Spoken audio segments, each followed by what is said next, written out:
तेलंगाना और हैदराबाद वैसे तो ओवैसी के लिए बहुत जाना जाता है।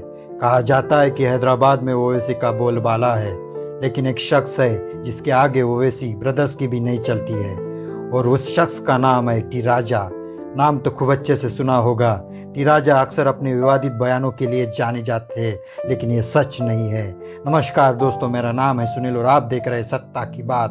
भारतीय जनता पार्टी का निलंबन भी झेल लिया, लेकिन चुनाव से ठीक पहले बीजेपी ने टी राजा का निलंबन वापस लिया, गोशामहल से प्रत्याशी बनाया और फिर भाजपा के टी राजा ने ऐसी जीत दर्ज की है, ऐसा धोबी पचाट किया है कि 15-20 प्रत्याशी धराशायी हो गए हैं। हाँ, तेलंगाना में जिस तरीके से चुनाव हुए, वहां पर कांग्रेस ने प्रचंड बहुमत के साथ सत्ता में वापसी की। बीआरएस पार्टी पूरी तरीके से जो उम्मीद कर रही थी, उस पर उनके प्रत्याशी खरे नहीं उतर पाए। बीजेपी का वैसे भी तेलंगाना और साउथ में बहुत कुछ प्रभाव नहीं है, लेकिन जिन सीटों पर प्रभाव है वहां पर वो अपनी दावेदारी ठोक रहे हैं। में से गोशामहल की सबसे ज़्यादा चर्चा है, क्योंकि यहाँ से है हिंदू हृदय सम्राट माने जाने वाले हैदराबाद के टी राजा। थोड़ा विस्तार से बताते हैं। टी राजा को 61,854 वोट मिले हैं। टी राजा का वोट शेयर 45.18% रहा और टी राजा 21,457 वोटों से जीत चुके हैं। इसके बाद एक एक नाम सुनते चलिए, उनका वोट भी सुनते चलिए, क्योंकि बताने लायक भी नहीं है।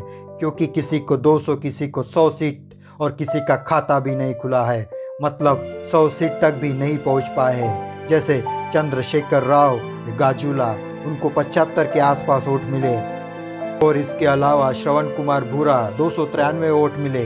प्रदीप राजकोला, बी श्रीनिवास, नंदकिशोर व्यास और इनके अलावा मिलिंद राज सिंह, मतलब सबको 100-150 वोट मिलते दिखाई दे रहे हैं। कुछ नेता टी राजा के सामने 400-500 वोट हासिल कर पाए, लेकिन जिस तरीके से टी राजा ने जीत दर्ज की है वह काबिले तारीफ है।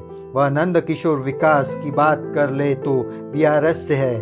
बीआरएस की पहुंच तेलंगाना में बहुत तगड़ी है। तेलंगाना में बीआरएस की ज़मीन बहुत मजबूत है, लेकिन उनकी मजबूती वाली ज़मीन को कांग्रेस ने पूरी तरीके से ख़त्म कर दिया है, और तेलंगाना के गोशामहल से भी बीआरएस को हार मिली है। और टी राजा ने जिस तरीके से जीत दर्ज की है, उसके साथ ही उन्होंने यह बता दिया है कि चलती होगी ओवैसी की हैदराबाद और तेलंगाना में, लेकिन गोशामहल में अगर किसी की चलती है तो वह केवल और केवल टी राजा की चलती है। एक वही है जो गोशामहल से चुनाव लड़ने का दम भरते हैं और बीजेपी के लिए जीते भी है। अब इसके साथ आपको एक और जानकारी दे दे।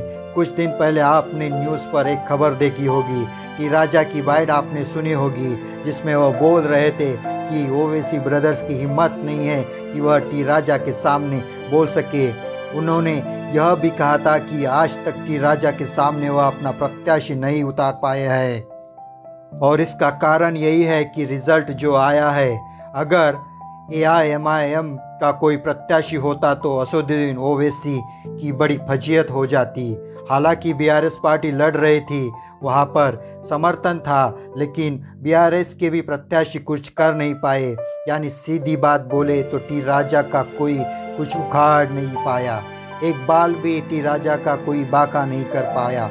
और जिस तरीके से वह लगातार विवादित रहे हैं, उसके बाद जिस तरीके से उन्होंने जीत दर्ज की है, निलंबन वापसी के बाद यह बताने के लिए काफ़ी है कि बीजेपी पार्टी उनको आने वाले दिनों में एक बड़ी जिम्मेदारी देने वाली है। टी राजा की शानदार जीत पर आपका क्या कुछ कहना है? क्या आपका एनालिसिस है? क्या आपका आकलन है? अपनी राय कमेंट कर हमें ज़रूर बताएं। साथ ही तेलंगाना और हैदराबाद जो कि ओवैसी का गढ़ है, वह अपनी ज़मीन बचा नहीं पा रहे हैं। इस पर आपको क्या कुछ कहना है ज़रूर बताइए, और वीडियो को लाइक और सब्सक्राइब ज़रूर करें। जय हिंद, जय भारत।